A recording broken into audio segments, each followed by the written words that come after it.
بسم اللہ الرحمن الرحیم نحمده ونصلی ونسلم علی رسولہ الکریم۔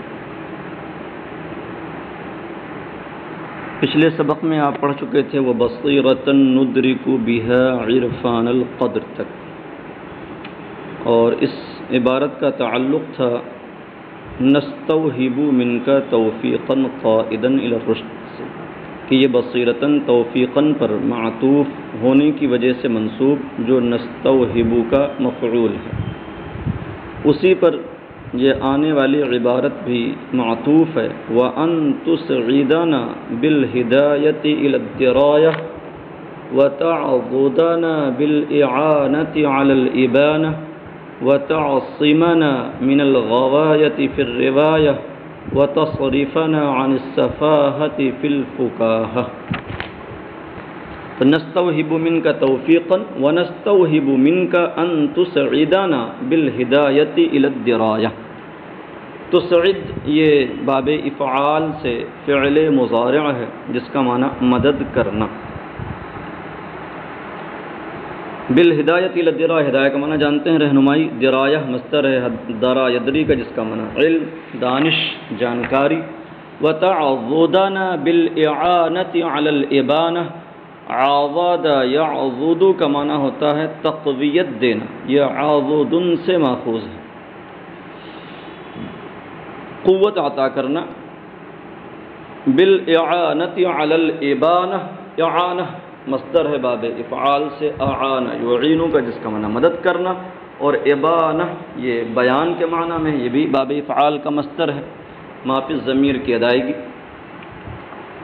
وتعصمنا من الغوایۃ فی الروایہ، تعصم یا عصم یعصم جس کا معنی محفوظ رکھنا، بچانا۔ غوایت معنی گمراہی، غوا یغوی سے پھیلاتا ہے، روایت کا معنی روایت و نقل، بیان۔ وتصریفنا صرف یصرف معنی پھیرنا، عن السفاہۃ فی الفکاہہ، سفاہہ یہ سفیہ یسفہ کا مصدر ہے جس کا معنی کم عقلی، نادانی، اور فکاہہ مزاح کے معنی میں آتا ہے، مذاق کرنے کے معنی میں۔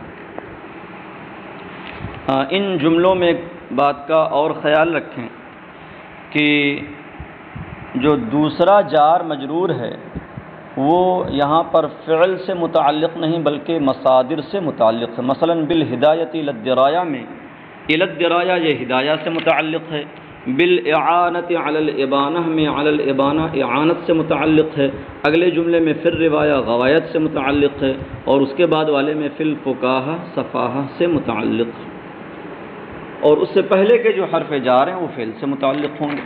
اور ان تسعدنا یہاں پر نستوہب کا مفعول بن رہا ہے جس کا مطلب یہ ہوا، ترجمہ یوں کریں گے، اور ہم تجھ سے اس بات کے خواستگار ہیں کہ تو علم و دانش کی رہنمائی کے ذریعے ہماری مدد فرما، یا علم و دانش کی جانب رہنمائی کر کے ہماری مدد فرما۔ وتعضدنا بالاعانۃ علی الابانہ، اور ما فی الضمیر کی ادائیگی پر مدد دے کر ہماری تقویت فرما۔ وتعصمنا من الغوایۃ فی الروایہ، اور روایت و نقل میں گمراہی سے ہمیں بچا۔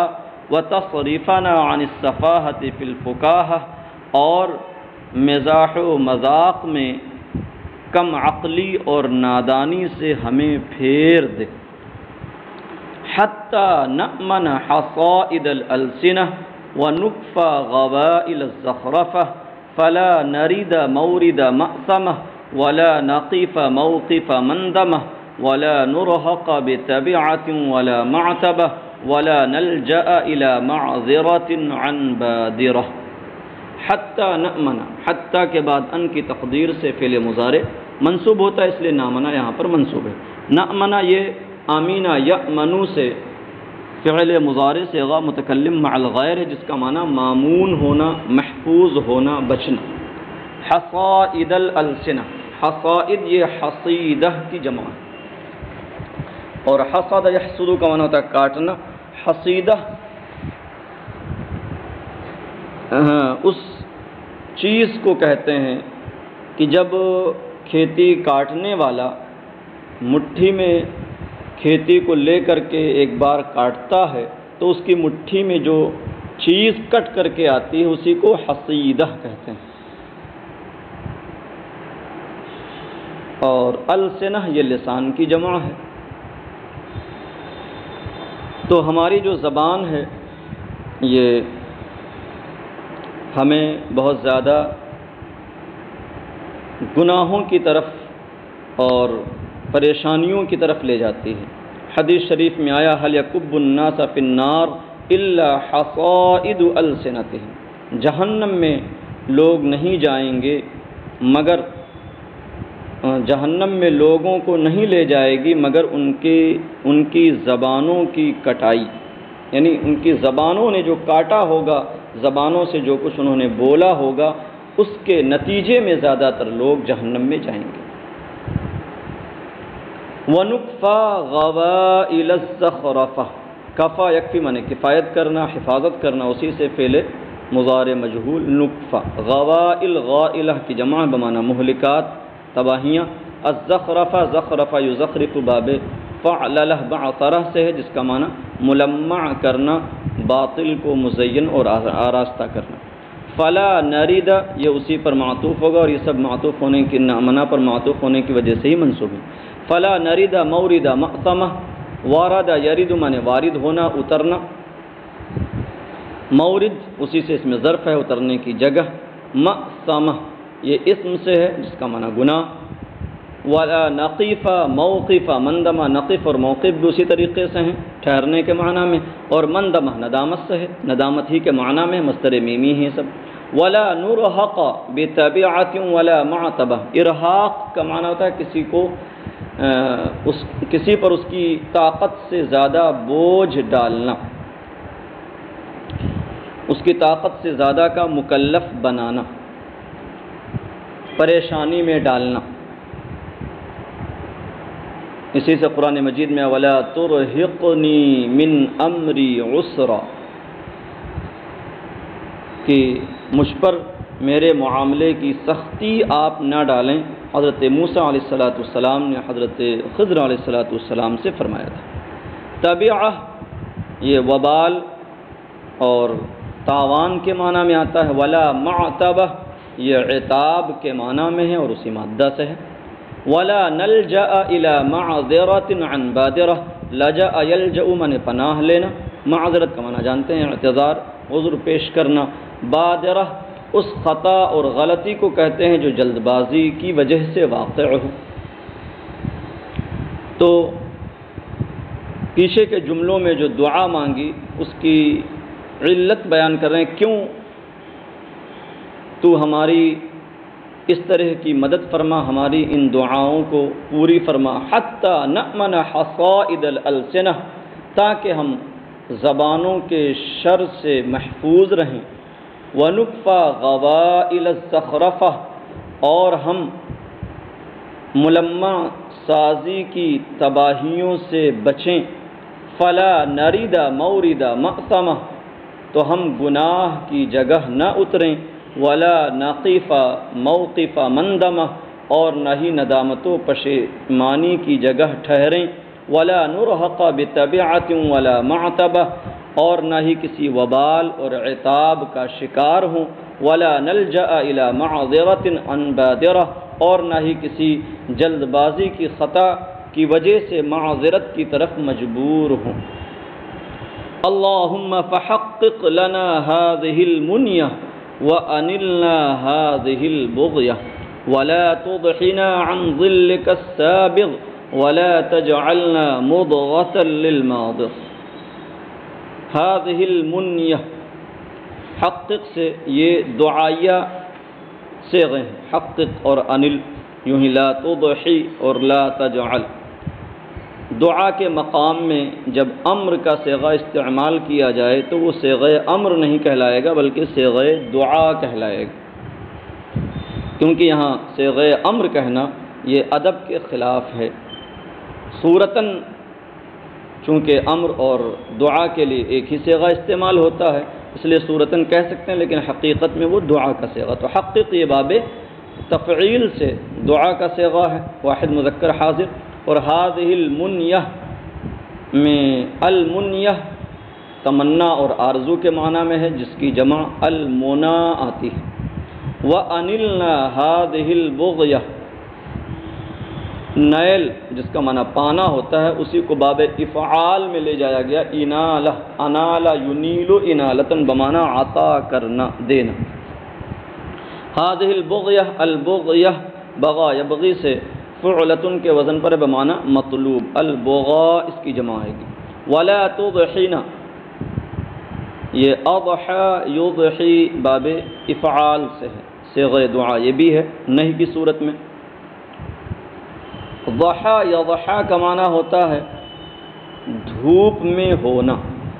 اللہ رب العزت نے حضرت آدم علیہ السلام کو جنت میں ٹھہرایا اور ان سے ارشاد فرمایا وَأَنَّكَ لَا تَظْمَأُ فِيهَا وَلَا تَضْحَى، کہ تم جنت میں نہ پیاسے ہوگے اور نہ تمہیں دھوپ لگے گی.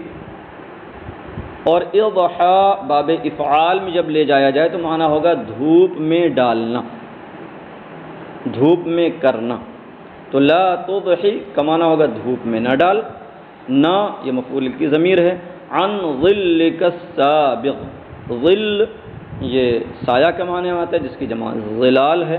یہاں پر ظل کا، ظل کی اضافت اللہ رب العزت کی جانب ہو رہی ہے. یہاں مراد رحمت کا ظل ہے، رحمت کا سایہ. السابغ یہ اسباغ والے مادہ سے ہے، اسبغتا پیچھے پڑ چکے ہیں، تو سابق کا معنی کامل، دراز. ولا تجعلنا مضغة للماضغ، مضغہ ماضغ یمضغ سے مقدار بیان کرنے کے لیے آتا ہے. ماضغ یمضغ کا معنی چبانا ہوتا ہے. ماضغ اس میں فاعل ہے چبانے والا، اور مضغہ اتنی مقدار کو کہتے ہیں جو چبائی جائے، یعنی لقمہ کے معنی میں. یہاں پر یہ چبانے والے کے لقمے سے مراد غیبت کرنے والے کا نشانہ، چونکہ اللہ رب العزت نے غیبت کرنے والوں کو کے بارے میں قرآن مجید میں ارشاد فرمایا وَلَا يَغْتَبْ بَعْضُكُمْ بَعْضًا أَيُحِبُّ أَحَدُكُمْ أَنْ يَأْكُلَ لَحْمَ أَخِيهِ مَيْتًا فَكَرِهْتُمُوهُ. تو اس میں غیبت کرنے والوں کو مردہ بھائی کا گوشت چبانے والا اور کھانے والا فرمایا گیا. تو اسی سے لیتے ہوئے انہوں نے یہاں پر مضغة للماضغ اس کے لیے استعمال کیا. کہتے ہیں اللہم فحقق لنا هذه المنیہ، اے اللہ پس تو ہمارے لیے اس آرزو کو پوری فرما. وَأَنِلْنَا هَذِهِ الْبُغْيَةَ، اور ہمیں یہ مطلوب عطا فرما. وَلَا تُضْحِنَا عَنْ ظِلِّكَ السَّابِغ، اور تو ہمیں اپنی رحمت کے دراز سائے سے محرومی کی دھوپ میں نہ ڈال. وَلَا تَجْعَلْنَا مُضْغَةً لِلْمَاضِغ، اور نہ ہی چبانے والے، اور نہ ہی تو ہمیں چبانے والے کا لقمہ بنا، یعنی غیبت کرنے والے کا نشانہ بنا. فقد مددنا الیک ید المسألہ وبقعنا بالاستکانۃ لک والمسکنہ. فقد مددنا، مد یمد سے مددنا فعل ماضی ہے، صیغہ متکلم مع الغیر. ید بمعنی ہاتھ، ید المسألہ دست سوال، مسئلہ بمعنی سوال ہے. وبقعنا، بقع به کا معنی ہوتا ہے اعتراف کرنا، اقرار کرنا. استکانہ مصدر ہے باب استفعال سے، جس کا معنی خشوع اور ذلت اختیار کرنا، عاجزی اور کمزوری کا اظہار کرنا. قرآن مجید میں آیا وَكَأَيٍّ مِّن نَّبِيٍّ قَاتَلَ مَعَهُ رِبِّيُّونَ كَثِيرٌ فَمَا وَهَنُوا لِمَا أَصَابَهُمْ فِي سَبِيلِ اللَّهِ وَمَا ضَعُفُوا وَمَا اسْتَكَانُوا. بالاستکانۃ لک والمسکنہ، مسکنہ یہ مصدر ہے مسکینی کے معنی میں. فقد مددنا الیک ید المسألہ، تو اے پروردگار ہم نے تیری طرف دست سوال پھیلایا ہے اور تیرے لیے عاجزی، تذلل اور مسکینی کے معترف ہیں. واستنزلنا کرامک الجم وفضلک الذی عم. استنزلنا، استنزال باب استفعال سے فعل ماضی ہے، صیغہ متکلم مع الغیر، طلب نزول کے معنی میں. اے طلبنا ان تنزل علینا کرامک الجم ای الکثیر وفضلک الذی عم ای الذی حوى الورى كله. واستنزلنا کرامک الجم، الجم بمانا کثیر ہے، وتحبون المال حبا جما قرآن مجید میں آیا. وفضلک الذی عم، عم فعل ماضی، عم یعم سے بمانا عام ہونا، شامل ہونا. اور ہم اس بات کے، اور ہم نے یہ،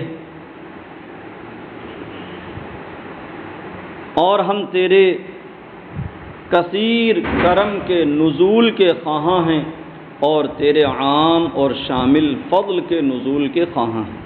بضراعت الطلب وبضاعت الامل ثم بالتوسل بمحمد سید البشر والشفیع المشفع فی المحشر. بضراعت الطلب میں با مصاحبت کے لیے کہ ہماری یہ دعا اور ہمارا یہ طلب کرنا تجھ سے تضرع و زاری والی طلب کے ساتھ ہے. ضراعت مصدر ہے تضرع کے معنی میں. بضاعہ کا معنی ہوتا ہے پونجی، سرمایہ. العمل بمعنی امید. مطلب یہ ہوا کہ ہمارے پاس کوئی اور پونجی نہیں، بس صرف تجھ سے آس ہے، یہی پونجی ہمارے پاس ہے. ثم بالتوسل بمحمد سید البشر. توسل، اس سے پتہ چلتا ہے کہ جو اختلاف آج توسل کے سلسلے میں پایا جا رہا ہے یہ پہلے زمانوں میں اس طرح نہ تھا. اللہ تبارک و تعالی آج کے زمانے کے ہر قسم کے فتنے سے ہم سب کی حفاظت فرمائے. بمحمد سید البشر والشفیع المشفع فی المحشر. الشفیع مانے شفاعت کرنے والے، اور المشفع مانے جن کی شفاعت قبول کی جائے. ہماری یہ دعا تضرع و زاری کی طلب اور امید کی پونجی کے ساتھ ہے. پھر محمد رسول اللہ صلی اللہ علیہ وسلم کے وسیلے سے ہے جو تمام انسانوں کے سردار ہیں، آقا ہیں، اور ایسے شفیع ہیں جن کی شفاعت محشر میں مقبول ہے. الذي ختمت به النبيين وأعليت درجته في عليين ووصفته في كتابك المبين فقلت وأنت أصدق القائلين وما أرسلناك إلا رحمة للعالمين. الذي ختمت به النبيين، جن پر تو نے نبیوں کا سلسلہ ختم فرمایا، یعنی جن کو تو نے خاتم النبیین بنایا، اور جن کا درجہ تو نے علیین میں بلند فرمایا. اعلیت، اعلی یعلی سے باب افعال سے فعل ماضی ہے بلند کرنا، اصل میں اعلوت، واو واقع ہوا 3 سے زائد جگہ میں، اس لیے اسے یا کر دیا گیا. اعلیت درجتہ فی علیین، اور تو نے جن کا درجہ علیین میں بلند فرمایا. یہ علیین جنت کے اشرف درجے کا نام ہے. وَوَصَفْتَهُ فِي كِتَابِكَ الْمُبِينَ، اور تو نے جن کی تعریف و توصیف اپنی واضح کتاب میں بیان فرمائی. فَقُلْتَ وَأَنْتَ أَصْدَقُ الْقَائِلِينَ، کیا ان کی صفت تو نے بیان فرمائی. فَقُلْتَ، پس تو نے فرمایا، اور تو ہی سب سے سچا کہنے والا ہے. وَمَا أَرْسَلْنَاكَ إِلَّا رَحْمَةً لِلْعَالَمِينَ، کہ اے محبوب ہم نے آپ کو تو سارے عالم کے لیے رحمت بنا کر بھیجا. اللهم فصل عليه وعلى آله الهادين وأصحابه الذين شادوا الدين وجعلنا لهديه وهديهم متبعين وانفعنا بمحبته ومحبتهم أجمعين إنك على كل شيء قدير وبالإجابة جدير. اللهم فصل عليه، یہاں سے دعا ہے حضور نبی کریم صلی اللہ تعالی علیہ وسلم پر، جیسا کہ مصنفین اپنے خطبوں میں نبی کریم صلی اللہ تعالی علیہ وسلم پر درود و سلام بھیجتے ہیں، جیسا کہ اللہ رب العزت کا حکم ہے یا ایھا الذین آمنوا صلوا علیہ وسلموا تسلیما، کہ اے ایمان والو نبی آخر الزمان صلی اللہ تعالی علیہ وسلم پر خوب درود و سلام بھیجو۔ اللہم فصل علیہ وعلی آلہ الہادین، ہادی کی جمع ہے ہادین، آل کی صفت ہے یہاں پر، واصحابہ الذین شادوا الدین، شاد یشید بمانا عمارت کو مضبوط اور بلند بنانا، وجعلنا لہدیہ وہدیہم متبعین، ہدی کا معنی ہوتا ہے سیرت، آپ نے پڑھا ہوگا حدیث شریف میں وخیر الہدی ہدی محمد صلی اللہ علیہ وسلم، متبعین سے متعلق ہوگا یہ لام حرف جر، لہدیہ وہدیہم متبعین، وانفعنا بمحبتہ ومحبتہم اجمعین، اے اللہ پس تو آپ صلی اللہ تعالی علیہ وسلم پر درود نازل فرما اور آپ کے رہنما آل پر، ہدایت کرنے والے اہل بیت پر، اور آپ کے ان صحابہ پر جنہوں نے دین کو مضبوط اور بلند کیا، اور تو ہمیں آپ صلی اللہ علیہ وسلم اور آپ کے آل و اصحاب کی سیرت کا پیروکار بنا، اور ہمیں آپ صلی اللہ علیہ وسلم اور آپ کے تمام آل و اصحاب کی محبت سے نفع عطا فرما، انک علی کل شیء قدیر وبالاجابۃ جدیر، یقیناً تو ہر چیز پر قادر ہے اور دعا کو قبول فرمانے کا حقدار ہے۔ اللهم ربنا تقبل منا انك انت السميع العليم وتب علينا انك انت التواب الرحيم، وصلى الله تعالى وسلم على سيدنا ومولانا محمد وعلى آله وصحبه أجمعين يا أرحم الراحمين۔